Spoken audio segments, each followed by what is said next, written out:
The question is from Thinking Focus. Hi, I'm Paul. Hi, I'm Rich.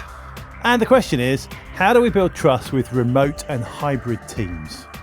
And this is very topical, isn't it? Because there's Yeah, quite it a is, lot. because we don't have an office, so we're always remote. And I just need to start trusting you guys more. We've always been remote. And in fact, we're not hybrid, are we? You've We're always been remote. Always You're very remote, remote. yeah. Well, it's working then, because that's what I'm trying. No, I was saying it's quite topical because it's quite a lot in the media, isn't there, with big organisations. Yes. Come back to the office. We don't think it's working because we can't sit on our perch and watch you work. Yeah, so there's a lot, isn't there? That's There's a lot, kind of being said, and there's, I can see both sides. Yes. I can see both sides of the conversation and the argument, but yeah, I think if you're going to do it, and I can't see how it can be completely reversed easily, or why you would want to completely reverse it. The cat's kind of out of the bag now, isn't it? After COVID. It is a little bit. And I think a lot of people are expecting to be able to work that way. There are clearly benefits from being able to work from home, not have to, put up with the commute, trains, cars, traffic jams, all that kind of. Yeah, and you can blend your life in with your work and, all that kind of stuff much more easily. So I think just putting the cat in the bag is going to be very hard to do. And there seems to be a lot of evidence that shows that, employees really enjoy it, are motivated by it, and it helps them, live a more productive life. I think where organisations, if you go back all those years, you remember McGregor's Theory X and Theory Y. Blimey, that's a long time ago. A long time ago, but it's quite interesting how that comes into this, because what he was saying all those years ago is Theory X managers believe that people are lazy and unmotivated and need to be cajoled to work, whereas Theory Y managers believe people want to be creative and achieve things.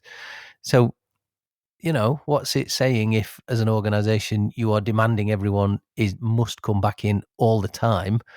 Are you sort of saying you don't trust them? Which is hence the question that we're talking about here.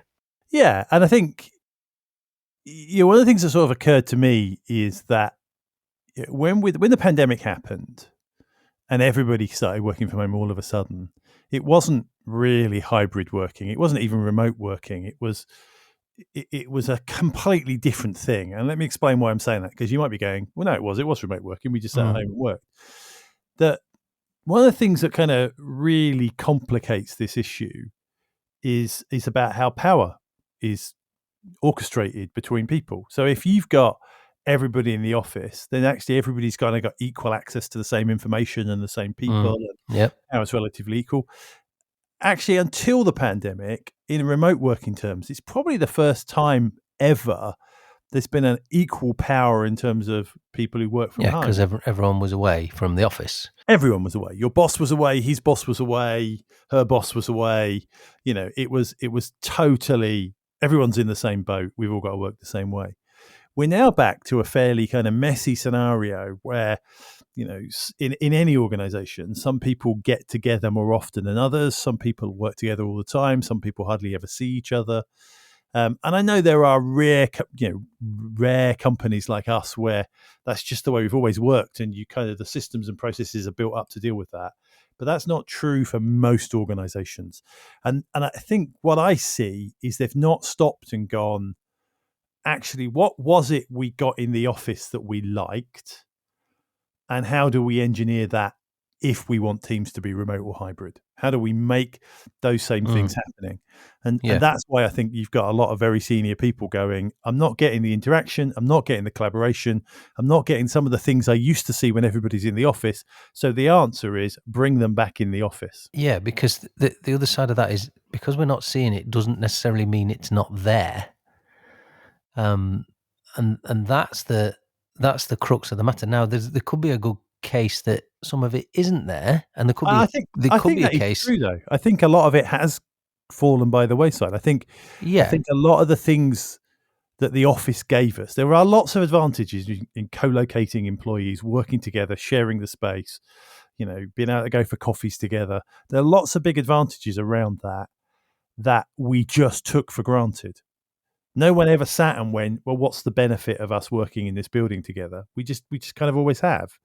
And all of that disappeared overnight. And what I don't see is enough effort putting into recreating that. And I've got some sort of thoughts about why that is and how that works if you look at it through the lens of trust. But you were also talking about the power balance, weren't you? Because actually, if you've got people in the office regularly, they're talking and sharing and discussing things, that would give them more power over people that are there less regularly, who are therefore then out of the loop, which I suppose is what you're talking about, which is, while you're having a coffee or you're walking between meetings, these informal conversations took place, didn't they, where things were shared and leveled out and connections happened. Yes. I mean, you used to, sort of see it all the time that often some big conversations around strategic decisions, important decisions, things that were going to work, didn't actually happen really in the meetings. People would grab, why are you here? Have you got 2 minutes before we head off to the next meeting? And then they have a big conversation. And of course, if you're remote, you can't be party to any of that. No, you can't. And we are much, more bound by timescales remotely, because you do have a meeting for an hour or 45 minutes and then you tend to leave. That small talk's lost, isn't it? If you're remote, because you're on Teams, you're not walking to the next meeting or getting a drink or going and sit back down at your desk and walking with someone as you go. So I can see, I agree. I think that's why you say, when we say we can see both sides of the story, you can see there are clear advantages to having people together to collaborate in an informal way as well as a formal way. But there are also disadvantages to saying to everybody, well, you must be back in the office, because my worry about that, and you mentioned trust, is it saying to the workforce, we don't trust that you're working because we can't see you? And I think in some cases it is. In some cases, I don't think that's what they're trying to say. That might be how it's interpreted. I'm not sure everybody who's asking teams to come back into the office are saying we don't trust you. I think what they're seeing is some real challenges in the way work is done and the outputs they're getting and what they expect from their teams that aren't being delivered on. And they're assuming that the easy answer to that is just co-locate them again. And do we think that is the easy answer? I don't think it is, actually. I think it will help, but you go. It's a bit like most of these things. If you pick the answer that gives you a new upside without acknowledging the downside, all that you're going to do is get 18 months out and go, we've now got a different problem, and how do we solve that? Oh, let's put everybody back to being able to work from home. Here are all the unintended consequences of what we did that we didn't realise. Yeah, so let's play a little thought experiment out there. Let's just imagine for a second that the reason for bringing people back into the office is you want more collaboration, you want more interaction, you want to build stronger bonds between team members, you want less kind of politics and fighting, you want them to be more cohesive and solve problems together. And you go, the way I'm going to get that is by co-locating everybody. And that's fair. That might work. I mean, that's a reasonable thing. It's going to putting people together in the same space will help naturally build what we call effective trust, the kind of emotional side of trust. So that's going to happen. It's going to work really well. But on the other hand, that actually you could lose a lot of key people who go, well, I don't want to work in that office every day. In the last 3 years, I've moved 45, 50 miles further away because I want to put my kids in a different school, or I want a big house. Or you've recruited people that live hundreds of miles away because you could during the last few years. And so you start getting that. So you then come up with some kind of hybrid compromise. But actually then people aren't always in on the same days because they're working around what works for them. And so actually it's not really better because you haven't got the collaboration and things you wanted because they're not really together for long enough. And now you've got the worst of both worlds in some ways playing out. So you can see a number of organizations going 18 months down the line and going, oh, we're struggling to recruit the best people. We're going to move back to some more hybrid or home working type solution. Yeah. Because they're not addressing the issue. The issue is if you're not getting what you need out of your employees, how can you get that in a more hybrid style? And I'll give you a classic example of this. The number of times I've seen in the last couple of years, remote teams coming together to put people in a room around a TV screen to look at a spreadsheet that no one can see, to talk about some issues that no one's really prepped for. that would have been so much easier to do as a Teams meeting. Yep. But not using the time together to do anything meaningful about building bonds between the team. So not allowing people time to talk, pulling everybody together and then just going meeting to meeting to meeting as they do when they're at home. Yeah, topic to topic, and missing out on the fact that actually when we get together, it allows us to understand each other more, to build better rapport, to talk about other things, not just the topic at hand. So I think what you see in there is the temptation to fill every moment that we've got with really perceived important topics rather than almost like allowing it to breathe a little bit. Yeah. And that's why, there's this question about not just how do we want to work, but how do we want to be with each other. And I think when you bring people together, the how you want to be with each other question is equally important, particularly if this is a group of people that are remote and don't see each other that often.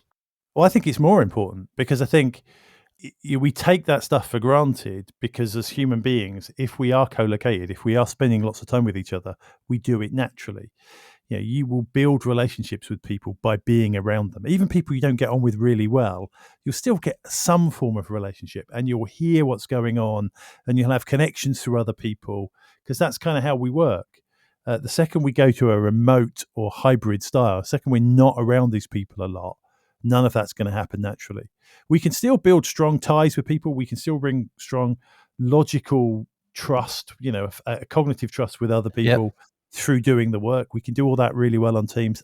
I actually think sometimes we can do it better on Teams because it's easier to share. It's easier to, all the technology helps us do that better.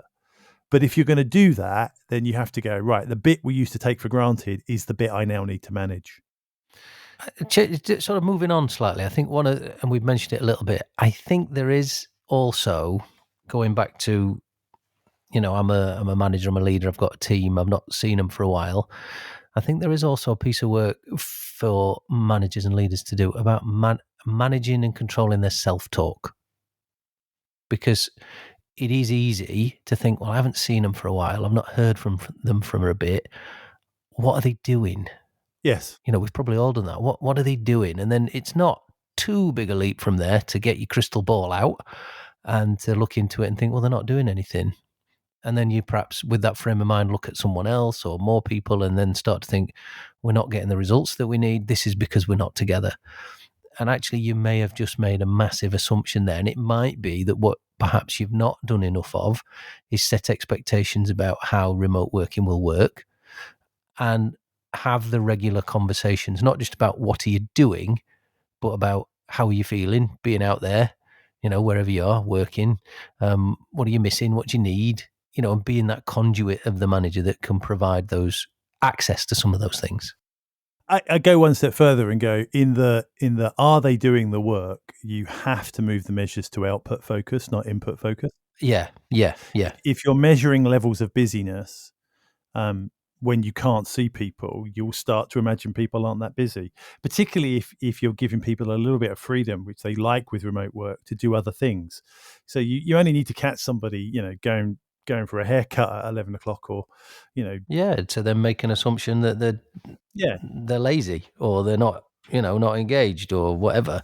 Or, the number of people I've heard who find managers get really upset because they've had to pop off and pick their kids up from school or something. And you go, none of that is a reflection on how hard they're working, the quality of their work. Are they going to deliver the outputs? You have no idea whether they're going to still be there at 10 o'clock at night finishing stuff for you, or they're having really good customer conversations. No, you're right. And we've talked about outputs a lot over the years, haven't we, on these podcasts. What another sort of angle to this is as well is, we talked about, the question was, how do we build trust with people remote or hybrid? It's important that people are able to trust themselves. So there will be some people that know, actually, I don't work at my best if I'm not in the office. I can get easily distracted. I do find myself, I don't know, doing the, washing or putting stuff in the tumble dryer. And then I do find myself doing other jobs. It's important that if you're going to work from home, you need to build a routine and build a sort of belief that you can trust yourself to get done what you need to get done and deliver the outputs that you need to deliver. And if you don't have that, if you don't think that this suits you, then it's okay to say it doesn't work for me. I want to get more involved in being in the office and working more closely with other people. I don't know. What do you think? I think that's true the other way around. I think that a lot of people working in the office doesn't suit them. I was talking to somebody only this week who was sort of talking about the fact that now when they're in the office, they find it really hard to get any work done because I think it will work the other way around. Them and they get disturbed all the time and they can't focus. So I just think it's accepting, because the conversation I had with that person was going, accept, what type of work you do is probably now more related to location than it's ever been before.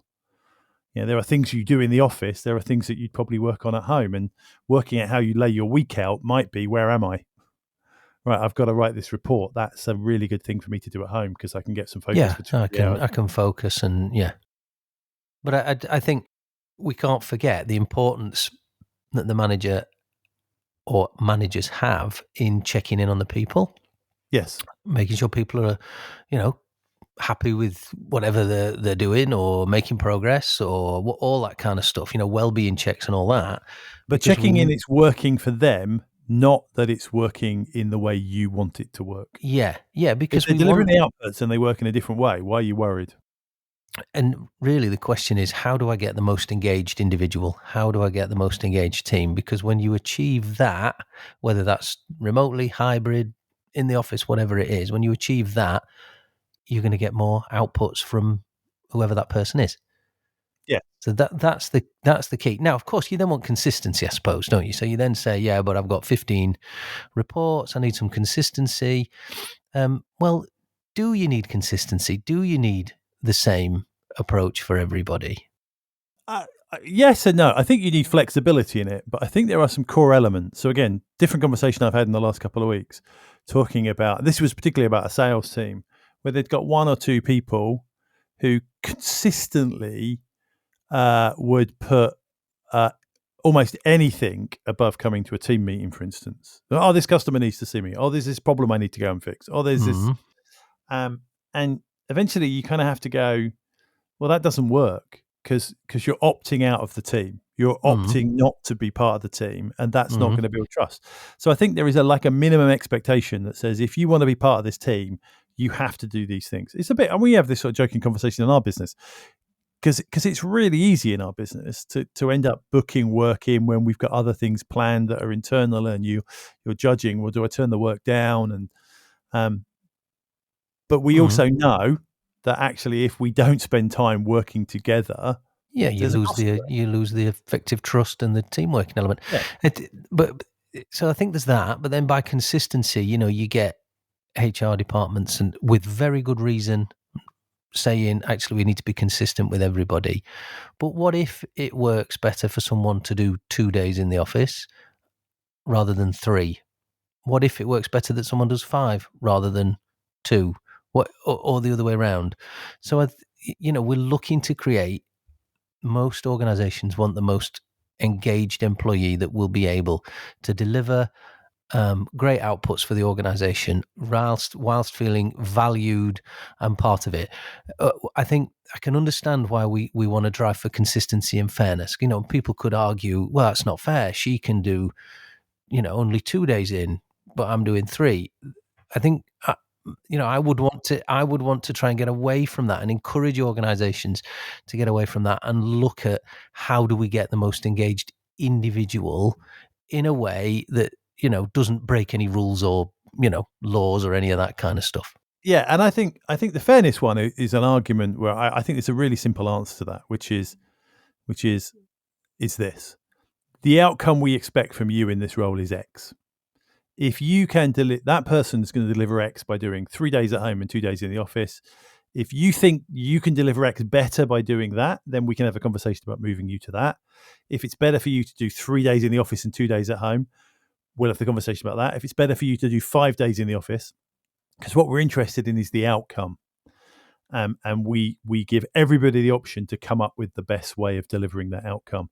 And that's why people end up with different things. So it's not unfair. It's actually really fair because we're giving you some flexibility to work out how to do it. but you And have to it's- deliver X. You have to deliver the Yeah, outcome. and we reserve the right to review it regularly and make different decisions if it's not working. What actually happens in reality, though, and this is where I think HR departments get stuck sometimes, is that in any organization, there is going to be a small number of people who don't deliver the outcome, kind of take the mickey a little bit out of the flexibility and push the boundaries. They kind of go, well, actually, I'm doing 2 days at home, 2 days in the office, and 1 day out with my mates playing golf. Or and we know those individuals exist. But we have to deal with those individual cases. Yeah, but they don't. It's much easier to then go, we're going to check everybody now, and we're going to set a set of rules and that's where the trust gets broken. And before HR departments get onto us, because we work with a lot of them, in fact, you're married to a HR leader, aren't you, as well? You're married to a lot of them. So I'm just married to what? Yeah, he's married to loads of them, yeah. We understand the complexities of that. What we're just trying to do is challenge some thought here. We know it's not an easy job. But but actually, I don't think it's the HR departments who do this most of the time, by the way. I think, again, you think a lot of the HR people we work with, I think they get it completely. But they're told, go and stop this happening. Yeah, but that comes back to everything we said before. Assumptions, getting my crystal ball out and making an assumption that people aren't doing what I think they should be doing, rather than spending the time to build the relationships with people, to really dig into how can I engage this person the most? What are the conditions that are going to engage this person, this team the most to get the end result that we want to get? It's too easy to forget all that and just look at numbers and spreadsheets and just assume things aren't working, or the other way around. Oh, it is working. We're getting the results. Great, everything's fine. Let's not talk about it. Oh, look, year after, we're not getting the results. Everything's wrong. Bring everybody back in. Yeah. 2 years later, oh, people don't like this. They're really unhappy with us. Oh, let's let everybody go home again. It's this cyclic. You've got to deal with the whole thing. One of the things that just sort of dawns on me, and this is probably a future podcast and not for now, but actually at the heart of all this is can your managers have those conversations with the staff, big conversations, both about what works best so you can deliver the best output, but also actually, you said you'd do 3 days in the office and you're not. Or you said you'd be delivering these things and you're not. And I think often managers don't want to have those conversations, and therefore senior leaders are almost left with no choice but to go, right, everybody back in the office. Yeah, I think that's a fair point. Next time on The Question Is. What we're really looking to do is get the permission up front so that when you have a difficult conversation, you've got some rules of engagement on how to have that conversation. To find out how Thinking Focus can unlock the potential within your organization, go to www.thinkingfocus.com, where you'll discover more about the work we do, helping our clients increase productivity and enable change.